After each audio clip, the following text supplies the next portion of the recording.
Theory is mainly based on the electron pairs. The other category of molecule has lone pair of electron. Then what will be the, if there are 5 electron pairs, then the structure will be 3 p orbitals and 1 d orbital undergoing hybridization. So first we'll see what is the electronic configuration of sulfur.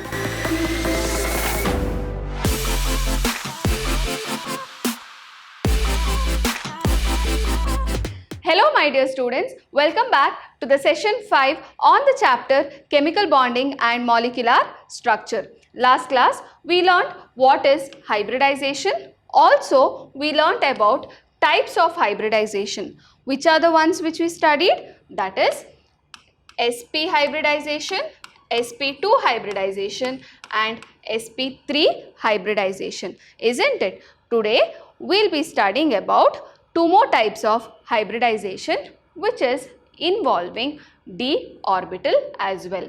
So we'll see what we have for us. We have hybridization of elements involving d orbital.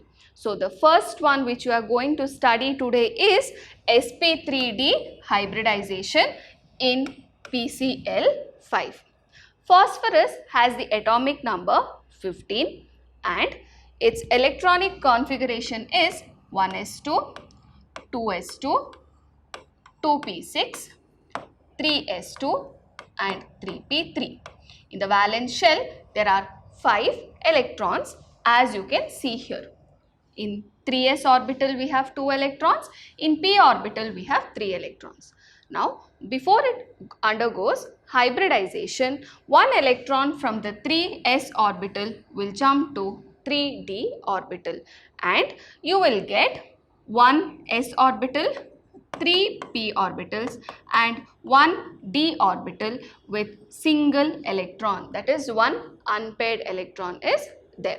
Now this will undergo mixing to form 5 new orbitals, that is sp3 dehybridized orbital. So which is the hybridization? sp3d. We have 1 s orbital, 3 p orbitals and 1 d orbital undergoing hybridization to form 5 new hybridized orbital. Okay. Now these hybridized orbital, how is it oriented? Now this is phosphorus. I have 3 orbitals, 1, 2, 3 in the equatorial plane and it has the angle of 120 degree. So you have to imagine, if this is phosphorus, there is a triangle like this and the corner of the triangle you have the 3 hybridized orbital pointing, okay, and the angle between them is 120 degree. The other 2 hybridized orbital, we have 5 hybridized orbital, 3 are placed like this, so we have 2 more, isn't it?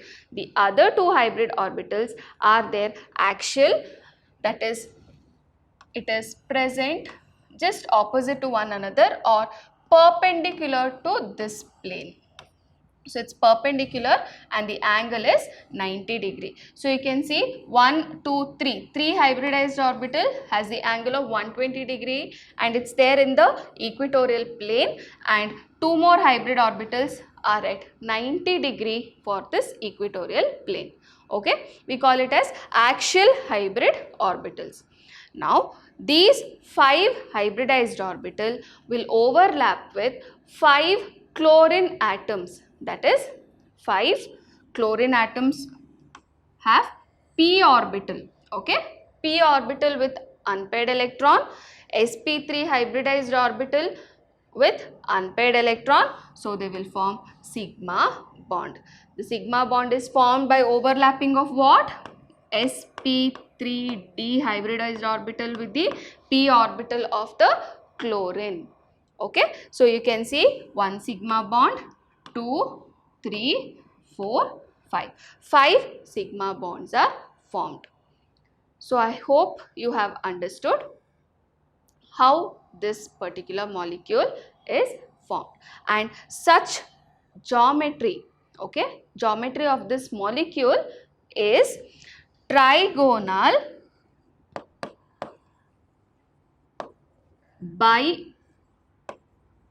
bipyramidal.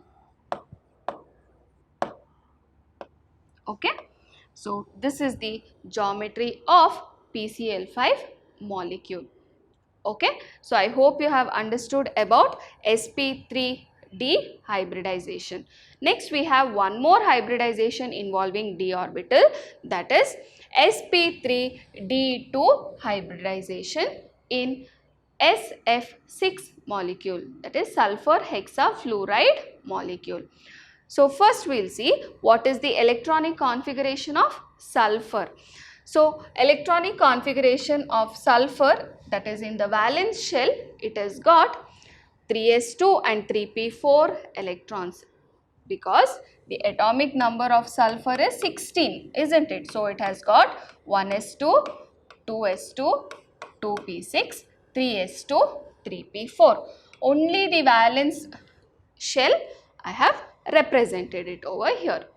Now, when the sulfur undergoes excitation, one electron from s orbital, one electron from p orbital will jump to fill the empty d orbital, and you will get 6 unpaired electrons in sulfur. And where are the 6 unpaired electrons present? 1 in S, 3 in P, 2 in D. So, all of this will undergo hybridization. Which hybridization? 1s orbital, 3p orbitals, 2d orbitals containing unpaired electron will undergo sp3d2 hybridization. So, how many orbitals are mixing now? 6 orbitals are mixing. Then how many hybrid orbitals we have to get? 6 new hybrid orbitals, isn't it? So we'll get 6 sp3d2 hybridized orbitals of sulfur atom here. So if we have sulfur over here, we have 1, 2, 3, 4, 5, 6. 6 hybridized orbital will get, and each hybridized orbital will have one unpaired electron. Then 6 fluorine atoms will come, and they also have an unpaired electron which they will give in the bond formation. So the p orbital of fluorine will overlap to form sigma bond. So sigma bond is formed between which two orbitals? Sigma bond is formed between sp3d2 hybridized orbital and p orbital of fluorine, okay, which contains unpaired electron. This contains one unpaired electron, this also contains one unpaired electron which is involved in bond formation. So we have 1, 2, 3, 4, 5, 6. 6 sigma bonds are formed in this hybridization. Now what is the geometry of the molecule? The geometry of the molecule is octahedral. What is it? It is octahedral geometry. You can see the angle between the orbital is 90 degree. Okay. So what is the geometry of this molecule? It is octahedral. Octahedral. Okay. So how does this octahedral molecule look? You have to imagine sulfur atom is there in the center. Okay. We have a square. We have first, second, third and four hybrid orbitals in one plane. Okay. The hybrid orbitals are pointing towards the 4 corners of the square. We have 2 more hybrid orbitals which is there, one above the plane and one below the plane. This is how we have the hybrid orbitals. Each one will contain one unpaired electron like this. And now with fluorine atoms p orbital, it will overlap to form sigma bond. So you have everywhere you have a p orbital of fluorine atom which is coming to form the sigma bond. So I hope you have understood how is the structure of SF6. Okay. So that is about hybridization and types of hybridization. So we know now for a particular hybridization there is a particular geometry, isn't it? For sp3 hybridization the molecule will be tetrahedral structure. Correct, the geometry will be tetrahedral. For sp2 hybridization it will be trigonal planar. For sp hybridization it will be linear. For sp3d hybridization the geometry of the molecule will be trigonal bipyramidal, and then for sp3d2 hybridization the geometry will be octahedral. So if I know the hybridization I can tell the shape or the geometry of the molecule also. So we have learnt 5 different types of hybridization, and also we learnt examples for each type of hybridization. Okay, we'll move forward with the next theory, that is the valence shell electron pair repulsion theory, which we call as VSEPR theory. What is the main postulates of this theory? From this theory, we will get the idea about the geometry and the shape of the molecule, or this theory is mainly based on the electron pairs which is there surrounding the central metal atom. That is, the electron pair may be a lone pair or it can be a bond pair, but how exactly it is placed, that will give you the geometry of the molecule. So we will see the postulates of this theory. First one is the shape of the molecule depends upon the number of valence shell electron pairs, that is how many electron pairs are there around the central atom. Okay, the electron pair may be bonded or it may be non-bonded. Okay, so the molecule geometry basically depends on the electron pairs which is there around the central atom. Okay, then the second postulate is pairs of electron in the valence shell repel one another since the electron clouds are negatively charged. We know all the electrons are negatively charged. So what happens is they have a tendency of repelling one another. Correct? So each pair may repel one another because all electrons are negatively charged. Okay, so that is the second postulate. The third one is these pairs of electron tend to occupy such a position in space that minimize the repulsion and maximize the distance between them. So what happens is these electron pairs will place them so well around the central atom that between them the repulsion will be less. Okay, it will be minimized and the distance will be maximized. Okay, so that is how the molecules will become stable also. Next, where two or more resonance structures can represent a molecule, VSEPR model is applicable to any structure. So if a molecule has resonance structure, we can apply this theory for any of the structure, any resonance structure we can apply this.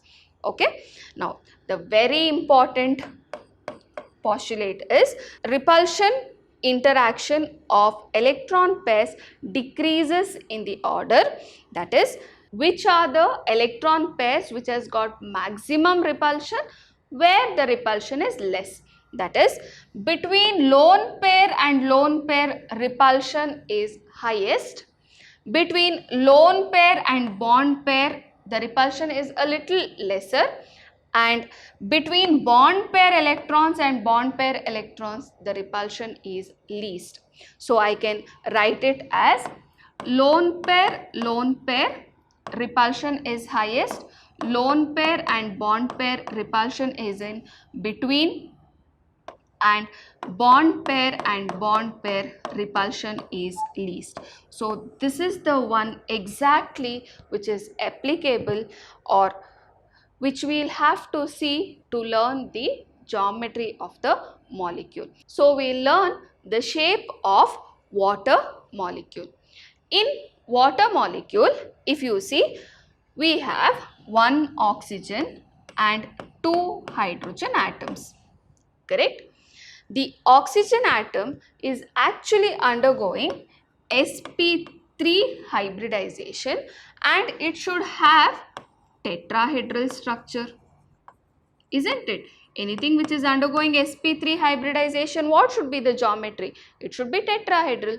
But water molecule has a geometry or the shape of water molecule. What is it? We call it as bent.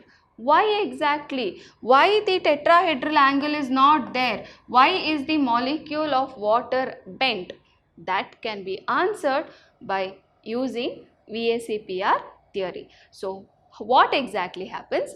We'll see. In water molecule, oxygen atom has two lone pairs and two bond pair of electrons. Okay. What is it? Oxygen has two lone pair and two bond pair. Now, what is lone pair? The electron which is not involved in bonding. Okay. What is bond pair? Electron, one from oxygen, one from hydrogen is forming one bond. So, this becomes one bond pair. Electron from oxygen, electron from hydrogen is forming one more bond. That is the second bond pair. So, there are two bond pairs and two lone pairs on oxygen atom. Oxygen atom has the electronic configuration as 1s2, 2s2, 2p4. So, I can write it as this is 2s orbital and 1, 2, 3, 4. So, this is 2p orbital. Now, this as it is will undergo sp3 hybridization. So, this is oxygen. I have 1, 2, 3 and 4. Two orbitals have lone pair, that is one lone pair, second lone pair, and here there is unpaired electron which now will bond with hydrogen to form one sigma bond, one more hydrogen to form one second sigma bond. This is the shape of water molecule which it should have been, isn't it? sp3 hybridization and it should have been 109.5 degree. It should have been, but this is not the angle, because what happens is there is a repulsion according to valence shell electron pair repulsion theory, that is VSEPR theory. The two lone pairs, what is there? They have maximum repulsion. So what will happen is they will push themselves far apart. So when these two push themselves far apart, between the bond pair the repulsion is least and these two will come closer and the angle will change from 109.5 degree to 104.5 degree. Thus, you have two lone pairs which is placed very far apart.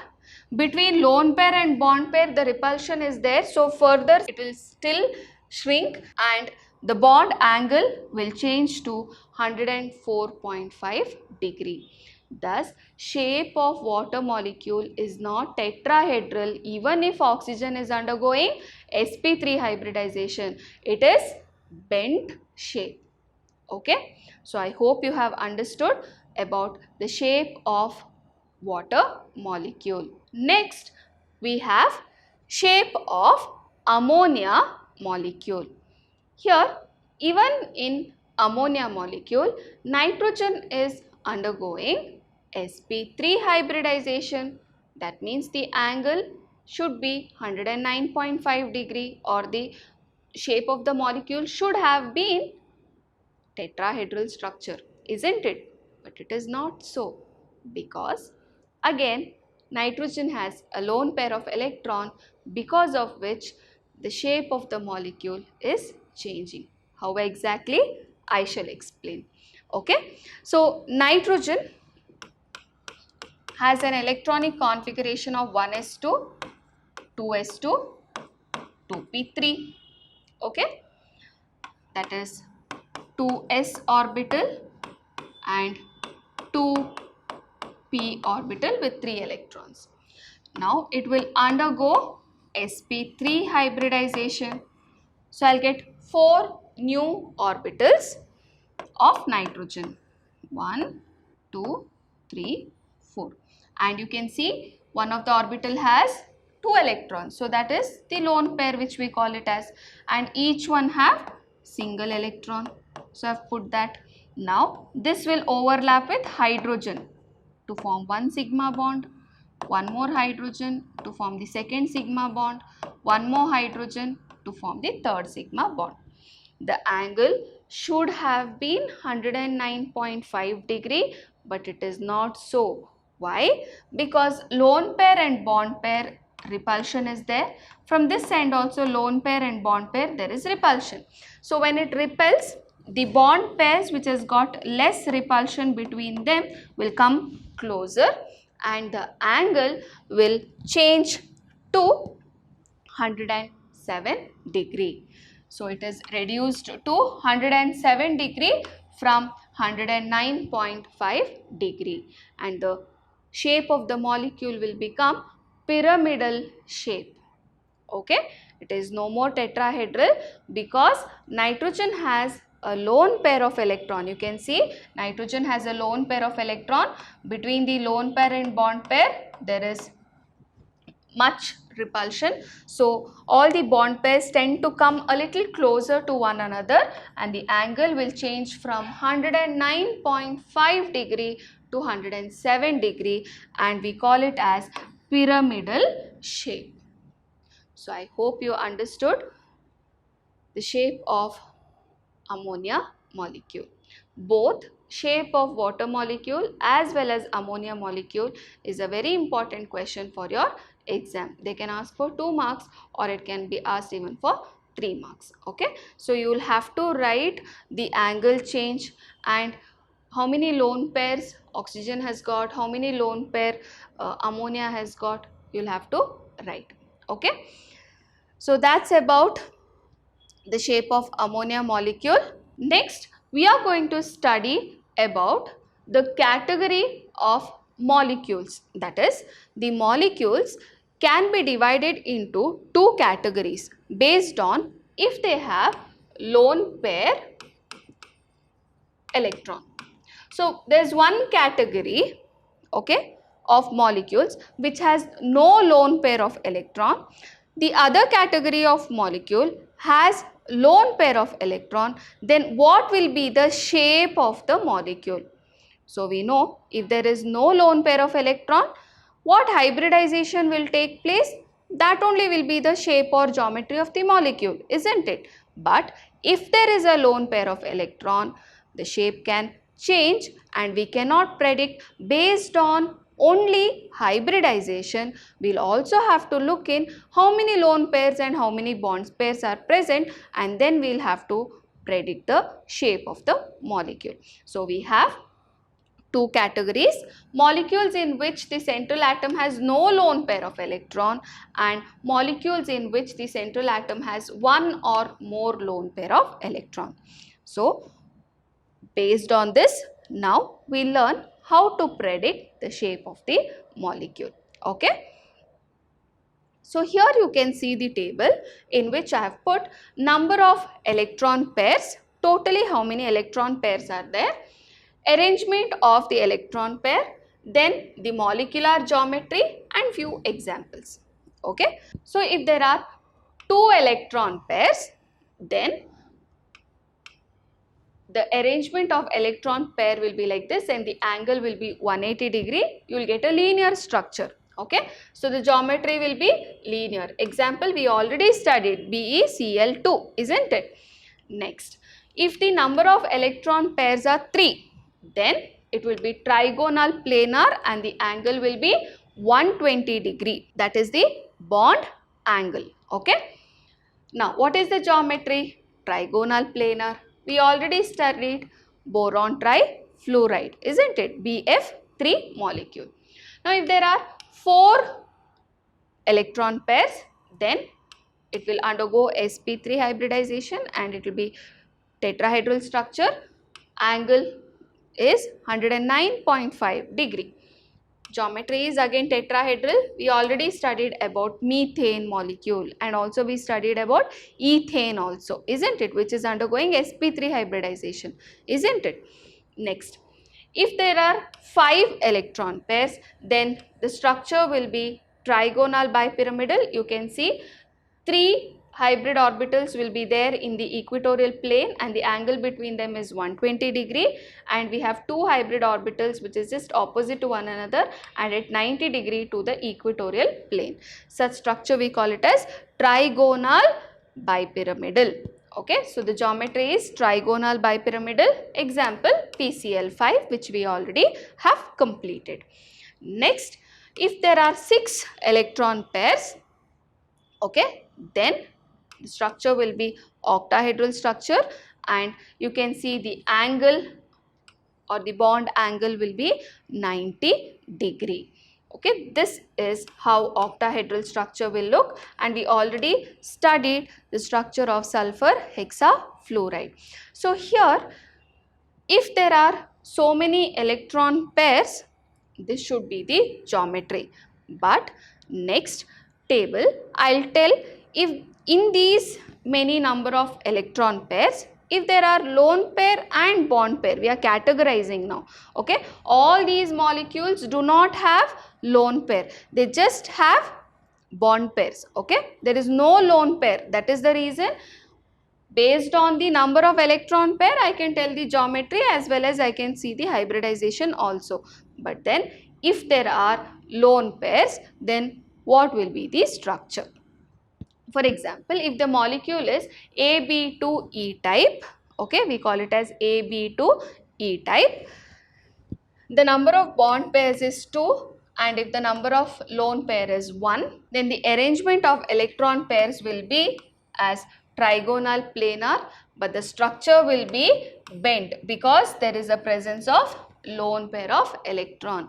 Example SO2 and O3 molecule. Now if there are 3 bond pairs and 1 lone pair, so you have 3 bond pairs and 1 lone pair is present, then it should have been a tetrahedral structure, but because of the presence of lone pair, it has changed to trigonal pyramidal. Example ammonia, which I have already explained, isn't it? Next, if there are 2 bond pairs and 2 lone pairs, it should have been a tetrahedral structure, but we have 2 lone pair of electrons. That's why there is maximum repulsion and the bond angle will change to give a bent shape. And example is water molecule, which I have already explained. So next, if there are 4 bond pairs and 1 lone pair, it should have been trigonal bipyramidal, but because of the presence of the lone pair, the shape has changed to seesaw shape.